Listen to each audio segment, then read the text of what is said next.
Taong 1939 nang itinayo ang Manila Cityhall sa panahon ng American occupation. At sa paglipas ng panahon, ang paligid nito ay sumabay sa progreso kasama ni rito ang Lagusnilad. Ang dating anyo ng Lagusnilad na alam natin ngayon ay kaiba sa Lagusnilad ngayon. Nagsimula ang konstruksyon ng sinasabing kauna-unahang vehicular underpass sa Pilipinas at sa buong Asia noong 1960s. Ang Lagusnilad na ating alam ngayon ay ang Lagusnilad Vehicular Underpass at Lagusnilad Pedestrian Underpass o kilala rin sa tawag na Manila Cityhall Underpass.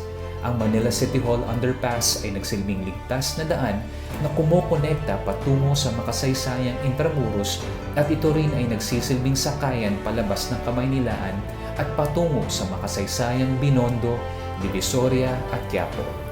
Ang salitang Lagusnilad ay hango sa salitang lagus o passageway at ang nilad naman ay hango sa halamang nilad na sinasabing pinagmulan ng pangalan ng Maynila.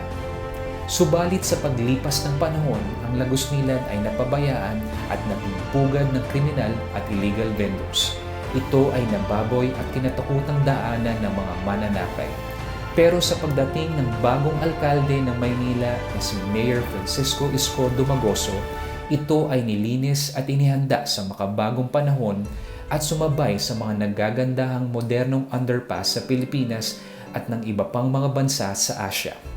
Ating saksihan ang bagong Lagusnilad Pedestrian Underpass na ngayon ay magsisilbing atraksyon, maayos na daan at gabay sa mga turista na ang Maynila na noon ay dugyot at napabayaan ay muling nagbabalik sa dati nitong titulo na Pearl of the Orient bago ang ikalawang digmaang pandaigdig.